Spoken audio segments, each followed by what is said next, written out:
Assalamualaikum warahmatullahi wabarakatuh. Salam Swastiastu, Namo Buddhaya, Salam Kebajikan. Izin memperkenalkan diri, nama saya Tegar Farizky.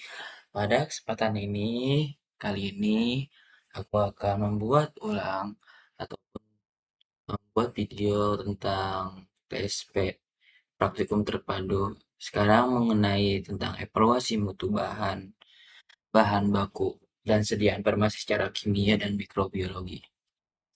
Saya Tegar Farizky dengan NIM 213 kelas F. Oke, di sini ada pembahasan.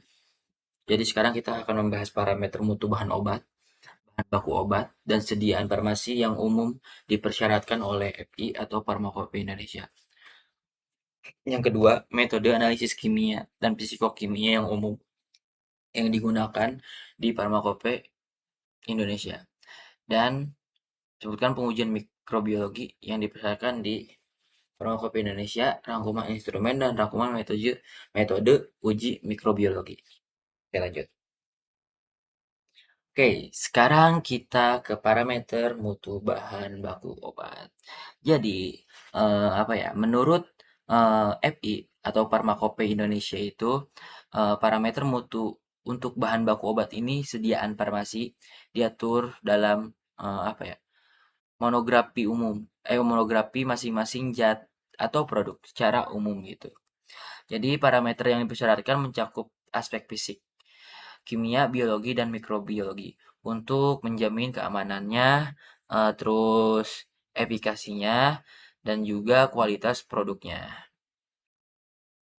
Nah, ada beberapa persyaratan spesifik gitu kan, parameter umum yang dipersyaratkan, yaitu ini ada pemberian, identifikasi, kelarutan, batas cemaran, susut pengeringan atau kadar air, sisa pemijaran, dan yang terakhir yaitu penetapan kadar. Oke, kita akan bahas satu persatu. 1, 2, 3, 4, 5, 6, 7. Ada 7 poin dari parameter mutu bahan baku obat. Oke, kita bahas satu-satu. Pemberian. Jadi pemberian itu tuh deskripsi fisik bahan, ya seperti bentuk serbuk ataupun kristal dan juga warna bau dan rasa kayak organoleptis lagi gitu, kayak uji organoleptis lagi. Jadi apa ya, seperti bentuk serbuk ataupun kristal, warna, bau dan rasa. Lanjut, ada identifikasi. Jadi identifikasi ini tuh uji untuk memastikan gitu kan, bahan baku dengan membandingkannya, dengan bahan baku pembanding atau menggunakan metode analitik spesifik, seperti itu. Dan juga kelarutan. Kelarutan deskripsi tentang kemampuan bahan baku untuk larutan pelarut tertentu seperti air ataupun alkohol. Lalu ada batas cemaran. Jadi batas cemaran ini yaitu pengujian untuk memastikan cemaran dalam batas yang diizinkan. Jadi karena cemaran tertentu dapat bersifat toksik, kan tidak tahu gitu kan. Kayak cemaran itu baik atau tidak. Dan juga cemaran rata-rata tidak bersifat toksik gitu kan. Ya termasuk cemaran organik dan juga anorganik dan pelarut sisa. Terus ada susut pengeringan atau kadar air. Jadi susut pengeringan atau kadar air yaitu seperti pengujian untuk mengetahui jumlah airnya, untuk mengetahui jumlah air atau zat yang mudah menguap yang hilang saat bahan dikeringkan. Terus lanjut ke sisa pemijaran. Dalam sisa pemijaran ini pengujian untuk menentukan jumlah sisa anorganik setelah bahan apa dipijarkan pada suhu tinggi. Gitu. Dan yang terakhir yaitu penetapan kadar.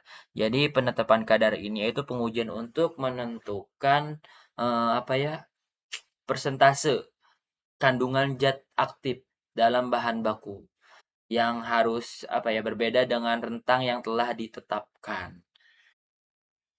Gitu. Bukan berbeda, yang berada gitu. Yang harus berada dalam rentang yang telah ditetapkan. Jadi kalau misalkan beda yang sama yang ditetapkan, pengetahuan kadarnya berarti gagal. Guys.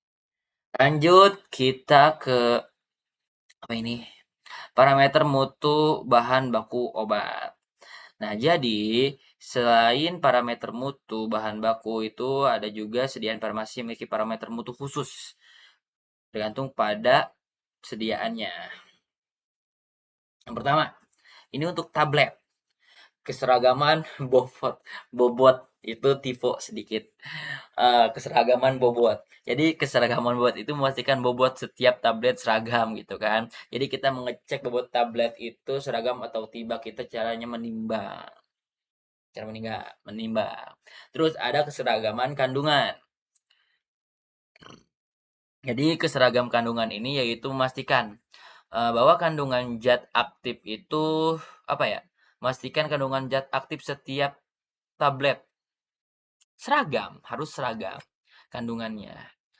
Dan lalu ada waktu hancur. Jadi menguji waktu yang dibutuhkan tablet untuk hancur dalam media cair dalam media cairan tertentu. Terus ada kekerasan.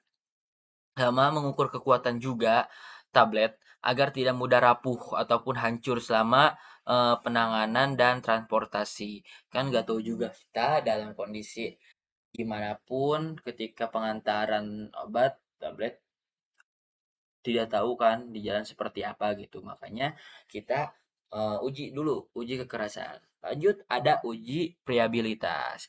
Jadi uji priabilitas ini itu untuk mengukur suatu ketahanan tablet terhadap gesekan saat diguncang. Tuh, terus ada disolusi. Nah, disolusi ini itu menguji pelepasan zat aktif dari sediaannya. Jadi, pelepasan zat aktif dari suatu obat ataupun tablet gitu kan dalam media pelarut. Penting untuk kesediaan hayati obat. Jadi, itu tuh bagaikan obat masuk dalam tubuh kita. Seperti itu. Jadi ini parameter mutu bahan baku obat. Untuk kesediaan tablet, ada keseragaman bobot, keseragaman kandungan, waktu hancur, kekerasan priabilitas, dan disolusi. Lanjut, ada parameter mutu bahan baku obat.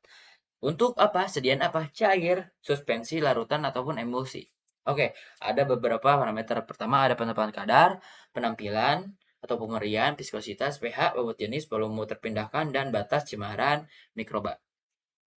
Pertama, penetapan kadar. Jadi penetapan kadar itu menentukan konsentrasi zat aktif dalam sediaannya. Penetapan kadar. Kalau misalkan penampilan atau pemerian sama mungkin kayak tadi sebelumnya, yaitu mengamati kesesuaian warna ataupun kejernihan apa ya, dan tidak adanya partikel yang asing gitu. Tidak boleh ada dalam suatu sediaan tersebut. Lanjut ada viskositas. Jadi viskositas ini tuh mengukur ketahanan cairan untuk memastikan konsin ya Allah Akbar. Konsistensi dan kemudahan penggunaannya. Gitu untuk viskositas ini. Untuk pH. Jadi pH itu mengukur tingkat keasaman atau kebasaan sediaan tersebut. Jadi kan udah tertentu, udah tertera di Farmakope Indonesia gitu kan, basa dan keasaman suatu sediaan ataupun obat gitu kan. Jadi kita harus sesuai dengan Farmakope Indonesia, guys. Terus ada bobot jenis. Jadi bobot jenis ini itu menentukan berat sediaan per volume. Jadi ditimbang. Terus volume terpindahkan, memastikan suatu volume cairan yang dapat dimediakan dari wadah sesuai apa ya? Wadah sesuai apa ya Allah? Wadah sudah sesuai gitu guys. Terus yang terakhir itu batas cemaran mikroba. Jadi menentukan jumlah mikroorganisme yang diperbolehkan dalam sediaan. Jadi dalam setiap sediaan itu ada gitu mikroorganisme. Terus ini untuk sediaan injeksi ada 4 aja, sterilisasi, uji pirogen, uji kejernihan dan partikulat, dan volume injeksi.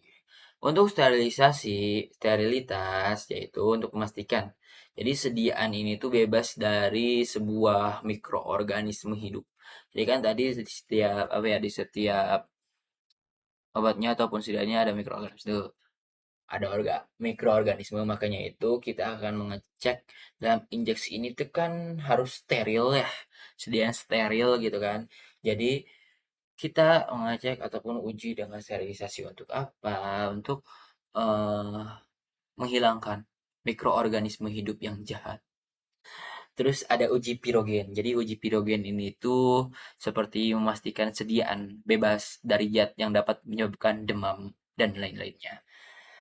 Terus ada uji kejernihan dan partikulat, partikulat, partikulat. Maaf, typo lagi. Partikulat. Jadi memastikan tidak ada partikel yang tidak larut yang terlihat. Jadi harus larut semua, harus jernih, harus larut semua, homogen.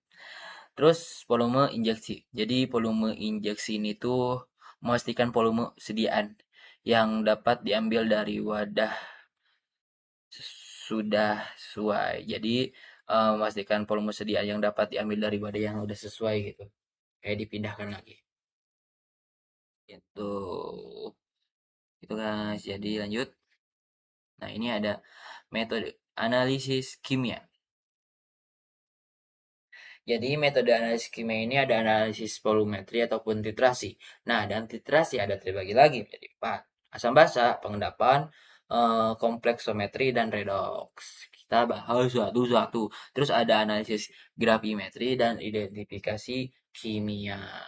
Nah, jadi menurut FI ataupun menurut Farmakopi Indonesia menyebutkan bahwa berbagai metode analisis kimia dan fisikokimia untuk menjamin mutu dan bahan baku gitu kan, bahan baku obat sediaan farmasi. Jadi metode ini tuh diuraikan dalam lampiran umum dan diacu secara spesifik dalam setiap monografi. Gitu guys. Lanjut. Jadi metode analisis kimia ini yang berfokus pada pengujian yang melibatkan reaksi kimia gitu kan. Jadi seringkali untuk identifikasi dan penempatan kadar tersebut. Oke, pertama ada analisis volumetri ataupun titrasi. Jadi metode ini tuh kuantitatif yang mengukur volume larutan gitu kan. Volume larutan baku yang dibutuhkan untuk bereaksi sempurna dengan analit. Jadi ada beberapa titrasi. Pertama, titrasi asam basa. Jadi titrasi asam basa ini untuk menentukan kadar zat yang mereaksikannya dengan larutan standar asam ataupun basa. Jadi kan sesuai dengan sesuai dengan apa ini namanya judulnya gitu kan. Nah, gitu. Jadi ini berkaitan dengan larutan standar asam ataupun basa. Sebentar guys, ini baterainya lowbat.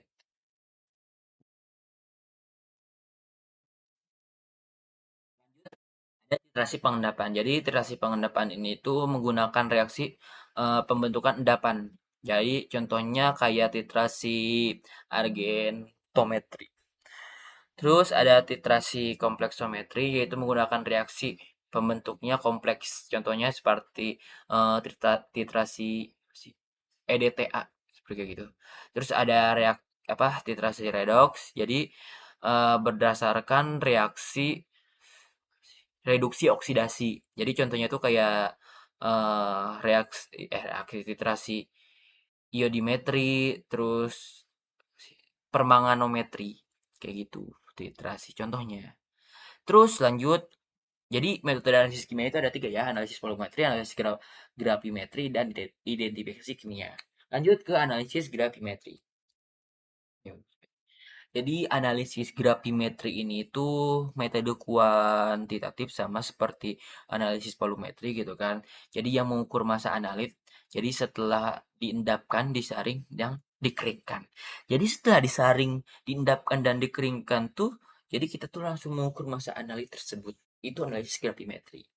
Terus identifikasi kimia. Jadi identifikasi kimia ini tuh menggunakan reaksi kimia yang menghasilkan reaksi yang spesifik mungkin. Jadi misalnya contoh perubahan warna. ataupun pembentukan endapan, ataupun membuat kayak mengidentifikasi jadi keberadaan suatu senyawa tersebut. Gitu, guys.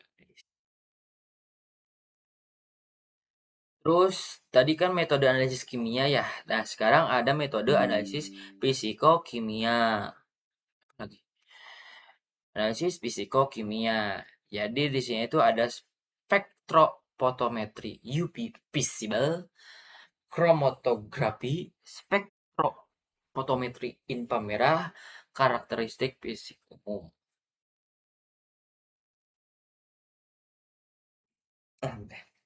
Lanjut kita akan ke spektrofotometri UV visible. Jadi, metode analisis kimia ini yaitu memanfaatkan sifat-sifat fisik kimia dalam suatu zat untuk dianalisis. Spektrofotometri UV visible.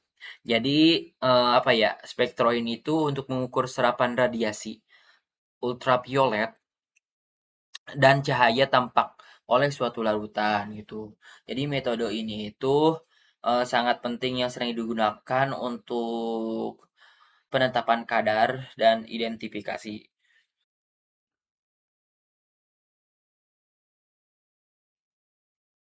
Ada kromatografi. Jadi kalau kromatografi itu suatu teknik pemisahan yang sangat apa ya penting dalam farmasis gitu kan. Jadi ada beberapa jenis apa kromatografi yang ada di apa ya Farmakopi Indonesia gitu. Ada KCKT KCKT, kromatografi cair kinerja tinggi, terus ada kromatografi lapis tipis atau KLT, dan ada kromatografi gas atau KG. Jadi kalau KCKT ini tuh seperti metode yang efisien dan dalam pemisahan gitu, identifikasi dan juga penetapan kadar zat aktif dan cemaran. Itu. Terus ada KLT, yaitu ini sangat sederhana metodenya. Jadi untuk identifikasi dan pengujian kemurnian ya suatu apa ya sampel gitu. Terus ada KG ataupun kromatografi gas. Jadi digunakan untuk analisis zat yang mudah menguap ataupun zat yang dapat didestilasi. Oke, terus ada spektrofotometri inframerah atau FTIR. FTIR. Jadi apa ya? Spektrofotometri inframerah itu seperti kita merekam suatu spektrum serapan inframerah dalam suatu zat. Jadi yang memberikan apa ya? Sidik jari seperti sidik jari lagi gitu kan molekul unik untuk diidentifikasi. Selebihnya seperti itu. Lanjut ada karakteristik fisik umum. Ada titik lebur, rotasi optik, indeks bias, dan bobot jenis ataupun kerapatan. Jadi untuk titik lebur, apa ya karakteristik fisik umum dulu. Jadi ini pengujian, pengujian yang diseringkali gitu kan menjadi bagian dari monografi. Seperti titik lebur, rotasi optik, indeks bias, dan bobot jenis ataupun kerapatan. Titik lebur, jadi suhu saat suatu zat padat berubah menjadi cair. Itu yang disebut dengan titik lebur. Jadi suhu saat suatu zat padat berubah menjadi cair. Terus ada rotasi optik. Jadi rotasi optik ini itu mengukur perubahan arah apa? Bukan, maaf. Mengukur kemampuan suatu zat untuk memutar bidang cahaya. Bidang memutar bidang cahaya apa ya? Terpolarisasi seperti itu. Nah, untuk indeks bias mengukur perubahan arah rambat cahaya saat melewati suatu medium. Dan untuk bobot jenis itu mengukur massa per suatu volume ataupun suatu zat. Tuh, guys. Terus ada tambahan mungkin ada uji disolusi juga. Jadi mengukur seberapa cepat dan apa ya lengkap suatu zat aktif dilepaskan dari sediaan padatnya seperti tablet dalam kondisi tertentu gitu guys. Disolusi. Lanjut, ada pengujian mikroba.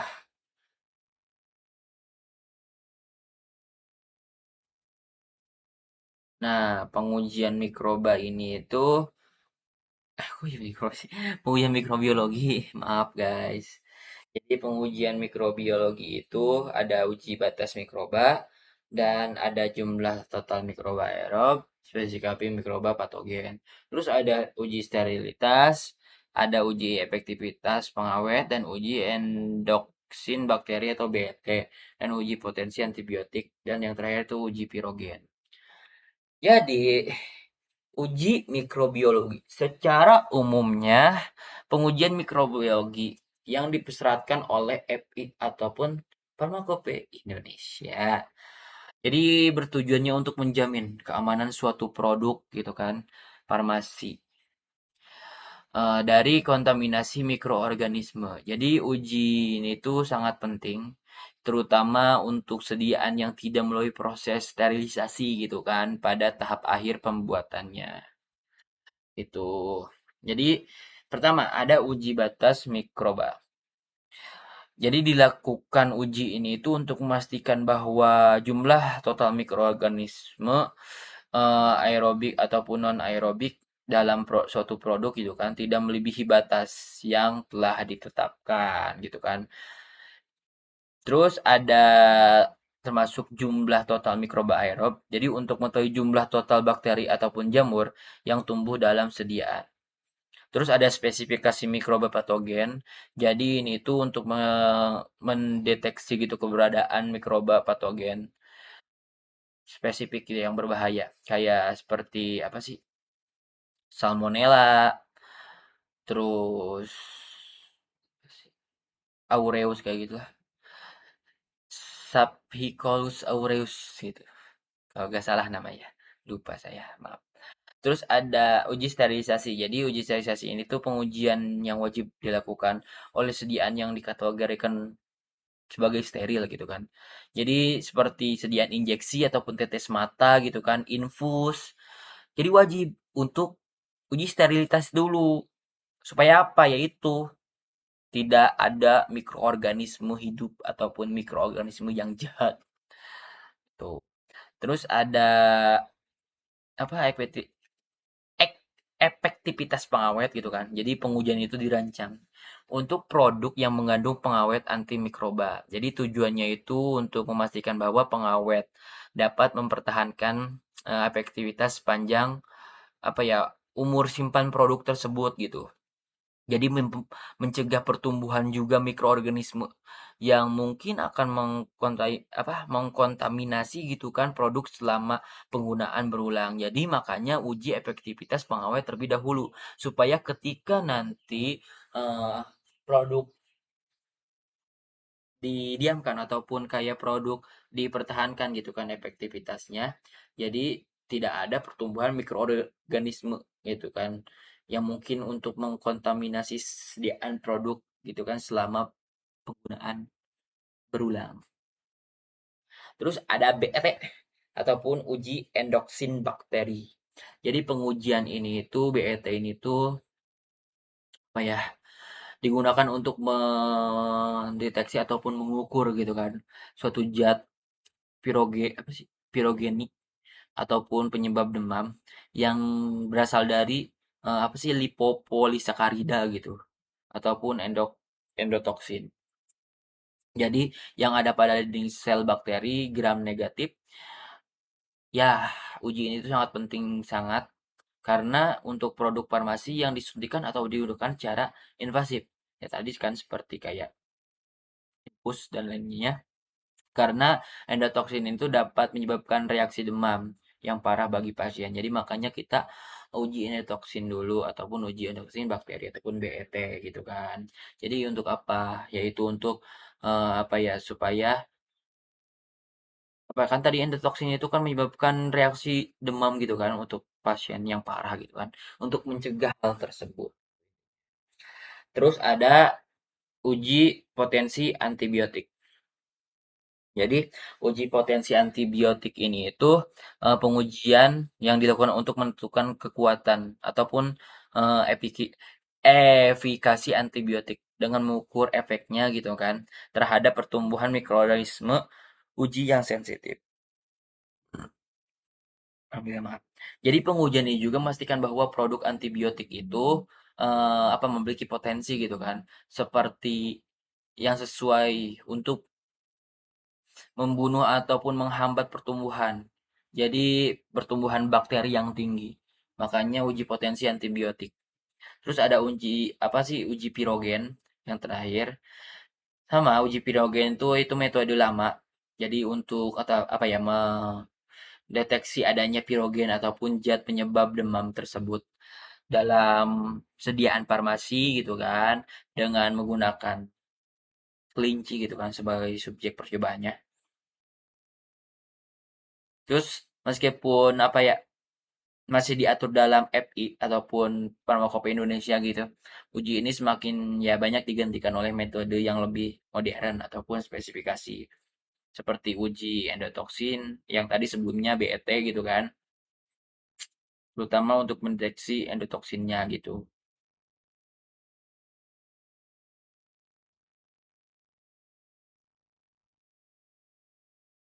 Lanjut. Nah, ini ada rangkuman instrumen. Jadi rangkuman instrumen ini itu suatu rangkuman ataupun instrumen yang meliputi kayak spektrofotometri visible, inframerah, KCKT, dan juga KLT. Jadi kita tuh harus mengetahui eh, instrumen ataupun kayak suatu prinsip metodenya dari setiap eh, apa pengujian, pengujian entah itu spektro, UV visible, inframerah, KCKT ataupun KLT. Oke, kita bahas satu-satu untuk spektrofotometri UV visible. Jadi untuk prinsip metodenya yaitu seperti pengukuran absorpsi radiasi elektroma elektromagnetis gitu kan oleh molekul pada rentang panjang gelombang ultraviolet. Ini visible, jadi ultraviolet dalam jangkauan 100 sampai 400 nm gitu. Dan cahaya tampak visible dari 400 sampai 800 nm. Yaitu ya tadi yang saya katakan gitu hukumnya berdasarkan Lamberber Lamberber. Terus untuk syarat sampel yang dapat dianalisis dengan metode tersebutnya itu harus bentuk larutan, encer, dan homogen. Terus ada prinsip analisis kualitatifnya berdasarkan panjang gelombang serapan maksimum. Terus kuantitatifnya berdasarkan absorpsi sampel yang berbanding lurus dengan konsentrasi analit. Sesuai hukum yang tadi ya, Lamberber. Lamberber. Terus ada yang terakhir faktor analisis mempengaruhi hasil analisis ataupun titik kritisi. Jadi konsentrasi pelarut itu untuk memengaruhi pH ataupun zat yang digunakan ataupun suhu tersebut gitu. Tuh. Untuk inframerah. Jadi untuk inframerah itu pengukuran absorpsi radiasi inframerah oleh gugus fungsional molekul itu prinsip metodenya. Dan untuk syarat sampelnya yaitu dapat berupa padatan.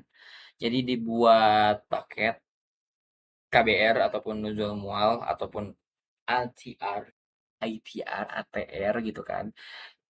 Jadi atau gas harus memiliki momen dipole yang berubah saat bervibrasi. Terus ada prinsip analisis kualitatifnya yaitu berdasarkan spektrum IR ataupun sidik jari molekul yang tadi dijelaskan di awal-awal itu kan merah.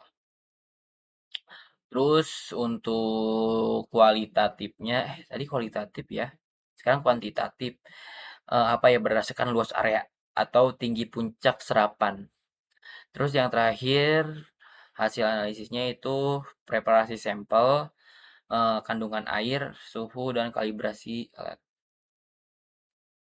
Lanjut ke KCKT. Untuk prinsipnya, Prinsip metodenya, pemisahan komponen campuran berdasarkan perbedaan distribusi. Terus untuk syaratnya yaitu harus larut dalam fase gerak. Ada kualitatifnya, identifikasi berdasarkan waktu retensi yang khas untuk suatu komponen. Untuk kuantitatifnya sama berdasarkan luas area, tinggi puncaknya, dan yang terakhir yaitu hasil analisisnya yaitu pemisahan fase gerak, pemilihan kolom laju alir fase gerak ataupun kondisi detektor. Dan untuk KLT ini prinsip metodenya itu pemisahan komponen campuran. Jadi berdasarkan perbedaan distribusi komponen antara fase diam dan fase gerak. Untuk syarat sampelnya yaitu dapat berupa cairan ataupun ekstrak padat ya. Kualitatifnya identifikasi berdasarkan nilai faktor retensi. Untuk kuantitatifnya kualitas dapat ditentukan dengan apa sih densiometri gitu. Jadi pengukuran serapan ataupun flow rate apa sih? Fluoresensi gitu kan bercak pada alat. Wah, alat pada plat. Terus yang terakhir yaitu ada hasil analisisnya yaitu yang mempengaruhi apa ya? Kemurnian ataupun komposisi fase gerak gitu. Terus kondisi fase diamnya dan juga fase geraknya. Instrumen.